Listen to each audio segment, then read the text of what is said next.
Falando nisso.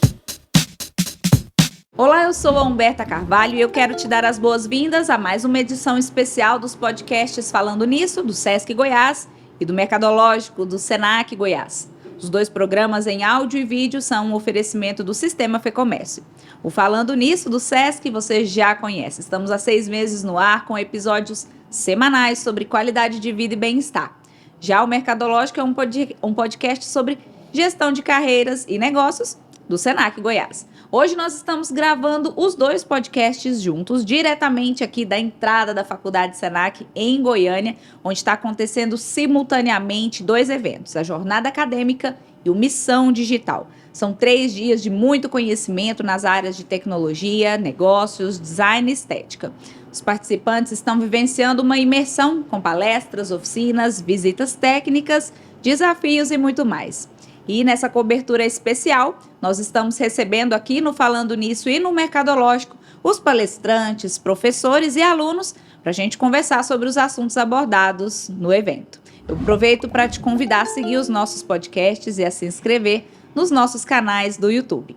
No bate-papo de agora, eu recebo a empreendedora social Flora Bittencourt para a gente falar sobre ESG, ações e o seu retorno em sustentabilidade e governança. Flora, seja muito bem-vinda, muito obrigada por aceitar o nosso convite de estar aqui hoje. Muito obrigada, eu estou super feliz, super bem recebida e é um prazer conversar com você. Coisa boa. Para a gente começar, conta um pouquinho para nós da sua atuação dentro dessa área e a sua relação com esse tema que está tão em alta, né? Perfeito. Eu sou empreendedora social e nos últimos 10 anos fundei empresas, projetos e várias iniciativas, sempre olhando por essa transversal do impacto social. Nos últimos 3 anos, com a pandemia, a gente teve um boom do ESG, né, do ESG, que são os fatores ambientais, sociais e de governança que agora estão sendo muito falados nas empresas. E as pessoas querem começar a fazer e não sabem por onde. E essa visão e essa experiência em responsabilidade social, em sustentabilidade, me estimularam a abrir uma consultoria. Então eu fundei a Impact Beyond junto com uma sócia e a gente estrutura planejamentos estratégicos de ESG para as empresas. Então a gente trabalha com desde as estruturações de qual vão ser como que se estrutura uma governança dentro dessa empresa, quais são as metas, qual vai ser o objetivo dessa empresa dentro da visão de sustentabilidade, o que ela precisa mudar. Então, todo esse caminho para que ela tenha uma boa prática ESG. E como que você define essa prática? Bom, para mim, ESG é realmente uma integração dos fatores de sustentabilidade ao negócio. Então, ao longo dos anos, a gente viu que não é uma novidade, né? Então, a gente teve toda a tendência de sustentabilidade, o que foi chamado de triple bottom line, quando a gente olha para a economia, para a sustentabilidade, para as pessoas, mas sempre era apartado. Então, eram decisões que vinham de áreas específicas, normalmente com baixo recurso, pouco poder. E o ESG, ele transformou isso através de uma reestruturação de governança, onde o tema passa a ser uma pressão mais conectada com os fatores financeiros da empresa. Então, os acionistas passam a pressionar mais e essa discussão passa a ser do board das empresas. Então, normalmente hoje, quem contrata a gente são os CEOs, os diretores, muito diferente de alguns anos atrás, onde esse assunto não era nem debatido. Então, na Impact Beyond, a gente gosta de falar que a gente conecta propósito com lucro, porque a gente precisa realmente falar de negócio, e não só mais de um olhar, talvez, assistencialista que se tinha para a sustentabilidade. E, para você, qual que é a importância desses critérios no mundo empresarial hoje? Para mim, a importância é a gente falar de futuro. Eu acho que as empresas do futuro são empresas que se preocupam com as pessoas e com o planeta. Então, quando uma empresa se abstém dessa discussão ou não quer participar dessa discussão, para mim é uma empresa que ainda não entendeu que essa mudança ela vai acontecer. Os consumidores vão exigir cada vez mais dos produtos que eles consomem, dos serviços que eles recebem, que tenham um cuidado com a sua cadeia, que tenham um olhar de impacto socioambiental integrado e deixar de consumir, e isso tem que ser uma pressão nossa dos consumidores. Então, falo que hoje as empresas estão no meio de uma panela de pressão, porque eles vão ter a pressão do consumidor, eles vão ter a pressão dos funcionários, né? Porque hoje as pessoas querem trabalhar em lugares que tenham valores verdadeiros, né? Que se preocupem realmente com o meio ambiente, com as pessoas e dos acionistas, dos investidores, dos clientes, né? Dependendo do modelo de seu negócio, mas não tem mais como ficar fora dessa conversa, e a gente está vendo aí em todos os palcos de eventos os CEOs tendo que falar e responder perguntas às vezes difíceis sobre esse assunto. Bacana. Você tem algum case para compartilhar com a gente? Algum case de sucesso da sua consultoria? Algo que você tenha participado, que você olha e fala assim, nossa, isso aqui exemplifica bem essa nossa nova realidade? Sim, vários. Eu acho que uma das coisas legais de contar, a Impact Beyond é uma consultoria que a gente fala que é um ecossistema de impacto. Então, além da consultoria, a gente tem o FIS, que é o Festival Internacional de Inovação Social, que a gente trouxe do Chile para o Brasil. Já aconteceu mais de 16 cidades no mundo, e em São Paulo foi a primeira edição no Brasil, ano passado. O Social Lab, que é uma plataforma de inovação aberta, onde a gente faz chamados de desafios de inovação junto com as empresas. Então, a empresa quer criar um produto inovador, ela pode divulgar na nossa plataforma, buscando empreendedores, estudantes. Então, quero dar esse exemplo porque, né, a gente está aqui dentro do Senac, e a ideia é que as empresas se aproximem dessas cabeças que estão aqui pensando em inovação, tecnologia, novas oportunidades, e que às vezes são pessoas também que vivem os problemas sociais. Sim. Né? Então, quando a gente fala de empreendedores sociais, tem muitos empreendedores sociais que saem das periferias do Brasil com ideias incríveis, inovadoras, soluções práticas e atuais, porque às vezes não é da pessoa... a gente brinca lá em São Paulo que está no escritório no Itaim, que vai vir a ideia inovadora. Vem da resiliência também de quem viveu o problema, as dificuldades sociais. Então, vou contar um case. A gente tem uma super parceria com a Ambev, né? E a gente lançou um desafio que era sobre consumo moderado. E pessoas empreendedoras e universitários do Brasil inteiro escreveram ideias, e chamava Ideias que Transformam. E nesse dia, nessa oportunidade, a gente acelerou um projeto de uma universidade de Minas Gerais, e foi o vencedor do desafio. Um dos vencedores, os jovens ganharam R$100 mil para implementar a ideia.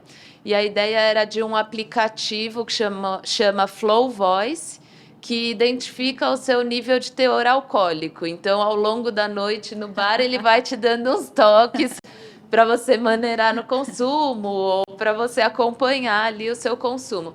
E acabou de virar um case no Web Summit, né, que é um dos maiores encontros de tecnologia, inovação, startups do mundo, no Rio de Janeiro. E eu fiquei super feliz de ver, primeiro, assim, a empresa abraçar uma causa de uma ideia de um universitário, né? A gente acha que está muito distante disso e não está. Então, quando a gente junta essas oportunidades, a gente vê a inovação acontecendo. E aí tem várias outras histórias para contar, mas essa eu acho que tem muita conexão Ilustra com bem, aqui. né? Bacana, a gente tá na faculdade Senac, né? Um evento com alunos e tudo a ver, realmente, muito bacana esse exemplo. E como que você vê essa relação do ESG com o desenvolvimento humano, com o desenvolvimento das pessoas, com a qualidade de vida da população como um todo? Esse é um assunto interessante porque até quem já está falando de ESG às vezes ignora o S, né? Então pula o S, vai lá, estrutura a governança, estrutura o ambiental, mas pula o S. Isso tem acontecido. E eu falo que eu, né, que venho do impacto social, sou a militante do S ali, eu quero ver esse S transversal. Quando a gente fala do S, a gente fala do S para fora e para dentro. Então, como que a empresa está cuidando dos funcionários, está falando de diversidade, está falando de equidade de gênero, né? Então, a gente hoje tem no Brasil uma população majoritariamente negra, a gente não vê essa população refletida nos cargos de liderança das empresas. A gente tem muitas mulheres capacitadas que ainda não estão com equidade de salários, não estão com oportunidades iguais, e isso só vai mudar quando a gente estruturar metas para essa mudança. E o ESG vem para isso, para a gente colocar metas claras e as empresas criarem compromissos para que efetivem essa mudança. E no S para fora, a gente está falando de entender os problemas sociais e o quanto eles impactam também os negócios. Então, a questão da fome no Brasil, né?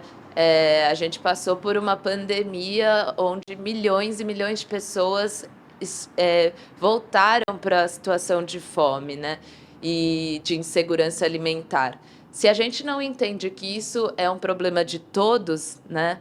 A gente não está olhando a economia como uma estrutura conectada, né, no país. Então, uma pessoa que não tem o que comer, ela está fora da economia, ela está fora de uma produtividade. Quando a gente faz ações de impacto social, a gente está trazendo também essa pessoa de volta para a sua cidadania e para a sua participação econômica também. E isso gera resultado de negócios também para as empresas. Então, a gente tem que olhar o impacto social, a responsabilidade social, as ações que podem ser, num primeiro momento, assistencialistas, como ações de crescimento coletivo, de que a sociedade cresce quando todos crescem, não só quando alguns crescem. E aí a gente também avançar nesse pensamento um pouco mais inovador do que seria ações de responsabilidade social, quando a gente pensa em capacitações, quando a gente pensa em formações, né, que a gente consiga gerar mais oportunidades de trabalho no mercado, consiga deixar as pessoas mais preparadas para esse ambiente, para conseguir vagas. Então, esse podcast aqui tem a ver com isso, né? Então, quando a gente tem numa empresa ações de formação, capacitação para populações de baixa renda, para regiões periféricas, ou até questões, às vezes, estruturais, né? De levar um espaço físico com mais tecnologia, computadores, que deem acesso à informação, acesso às oportunidades. Isso movimenta toda a nossa economia, todo o sistema. Então, a gente precisa avançar o olhar do assistencialismo para uma ação efetiva de que a sociedade precisa crescer junto. É isso aí. E na prática, quais são os desafios que as empresas enfrentam, né? Você atua diretamente com isso, né? E quais os desafios, ali, as dificuldades, os problemas que você vê que pega mesmo na hora de implementar essas práticas? Olha, são muitos desafios, é diário. E eu acho assim, empresas são feitas por pessoas, né? Então, quando a gente encontra aquela pessoa que realmente acredita nisso, não está sendo só pressionada a fazer, as coisas facilitam muito. Mas, às vezes, a gente não encontra. Então, existe ainda uma luta muito grande de defender a importância desses assuntos, desses fatores, para além da obrigatoriedade. Eu gosto de colocar até o ESG como a evolução de uma cadeia de ações, né? Então, tem muitas empresas que acham que, ao cumprir leis, já estão fazendo impacto social, né? Então, tá pronto, tá bom, né? Eu já faço a separação do lixo, tá ótimo. Exato. Então, assim, tem uma superficialidade ainda muito grande nesse mercado. Às vezes, assim, eu já destino as leis de incentivo. Isso são leis, então que bom que você está fazendo isso, mas é o mínimo. Como você pode ir além, sabe? Eu tenho... eu gero emprego, né? Minha empresa gera emprego. Eu falei, mas isso é o seu negócio, você já está gerando emprego, porque você precisa do funcionário. Então, o que você vai além? Então, a gente sempre fica provocando essa ida além. Seria que meio que quebrar uma resistência, né? Um tabu da pessoa de que talvez ela vai ganhar menos, ter menos lucro também, né? Seria algo comportamental, inclusive. E aí o grande desafio está aí no que você trouxe agora, né? As metas das empresas normalmente são metas financeiras e de curto prazo. Para a gente fazer essa transformação é a governança, né? Para a gente entender que sustentabilidade é longo prazo e que isso vai sim te dar um retorno financeiro, mas não vai ser em um ano. E aí os executivos hoje sentados ali nas principais cadeiras, eles estão preocupados, né? Não estou generalizando, mas os que mostram, né, mais resistência, com o resultado de curto prazo, porque ele precisa bater a meta dele, e a meta dele está atrelada a resultados financeiros. Então, se ele desviar uma estratégia para ter sustentabilidade, talvez ele não atinja as metas financeiras deles. Então, por isso que essa estruturação precisa vir de cima. Porque eu entendo também a função da pessoa que está no dia a dia ali do trabalho e foi destinado determinadas metas para ela, ela tem a intenção e está certa de cumprir as metas. Mas enquanto as metas de sustentabilidade não vierem para todo mundo, aí a gente não vai ver uma mudança efetiva. Então, eu milito muito por esse top-down que a gente fala de metas de sustentabilidade ESG. E para a gente finalizar, eu queria saber, assim, como que você enxerga, né, a importância da gente estar discutindo esse tema num evento dentro de uma faculdade que forma profissionais, forma ser humano, forma gente para o mercado de trabalho, está formando aí futuros donos de empresa, futuros colaboradores, empreendedores. Como que você vê essa importância de estar dentro desse ambiente acadêmico, conversando diretamente com essas pessoas que já estão e vão estar ainda por um bom tempo à frente de empresas e de negócios? Eu acho que você falou a palavra certa. A gente precisa formar seres humanos, sabe? E resgatar os nossos valores essenciais, né? Eu gosto muito de falar de colaboração, falar desse olhar para o outro, né? Não só para as nossas necessidades. E se a gente se vê como parte de um sistema único, né? De um planeta que precisa que a gente olhe para o outro, que entenda que sem inclusão, sem diversidade, a gente não vai avançar junto, que não adianta você ir rápido e sozinho, né? A gente precisa ir junto. E a gente não vai avançar. E a gente está numa crise climática, numa crise que eu sinto que as pessoas ainda não entenderam quanto ela é séria, sabe? A gente pode realmente ficar sem água, a gente pode realmente ficar sem comida, e não é uma pessoa, é todo mundo. Então, todos os ambientalistas têm mostrado, e as pessoas ignoram os fatores reais da crise emergencial que a gente está vivendo. E a gente também sabe quem são as pessoas mais impactadas quando a gente fala dos efeitos, né, das crises climáticas. Então, eu acho que a importância de um evento como esse e da gente trazer esses temas sociais e esses temas humanos para as formações das pessoas é exatamente a gente formar seres humanos que estejam nas próximas vagas, nas próximas cadeiras que eles forem ocupar, com maior consciência de si e do planeta, porque não existe outro caminho. Não estou mais aqui dando essa é uma opção de viver sustentável. Não, é a única opção. E a gente não está falando daqui 100 anos ou das próximas gerações, porque tinha um pouco esse discurso, né? Não, o que você vai deixar para os seus filhos? É para você mesmo. Então, assim, A gente já está falando que em 2030, se a gente não acelerar os objetivos de desenvolvimento sustentável, a gente já vai começar a ter todo mundo impactos muito sérios ambientais e que vão gerar vários desastres naturais. Quando a gente fala da pandemia, né? Não foi por acaso, isso já é uma consequência. Quando a gente fala das fortes chuvas que estão tendo ou das queimadas naturais que estão acontecendo, isso já são resultados e eles só vão se ampliar. E a gente precisa ficar atento, e essa mudança precisa ser coletiva. Então, eu brinco, no festival que a gente faz, a gente chama de colaboração radical. Precisa ser radical, precisa ser com concorrentes, precisa ser olhando o futuro, não só mais o seu presente. Que legal, que todos possamos ter essa consciência, né? Já, de agora para frente, não lá na frente, né? Flora, muito obrigada pela sua participação. Tenho certeza de que esse assunto, para quem está ouvindo a gente agora, a gente está gravando no momento que a palestra ainda não aconteceu, vai acontecer. Mas eu tenho certeza que quem for participar aqui na Faculdade Senac vai aprender muito sobre esse assunto e que possa levar, né? Você que está nos ouvindo aí, manda esse episódio para aquelas pessoas que você gosta, que você conhece, para elas entenderem também um pouquinho dessa realidade e que possam viver e praticar também. Se alguém quiser te conhecer o seu trabalho, onde que te encontra? Olha, eu estou em todas as redes sociais, eu adoro compartilhar esse assunto. Meu @ é Flora Bittencourt, com A.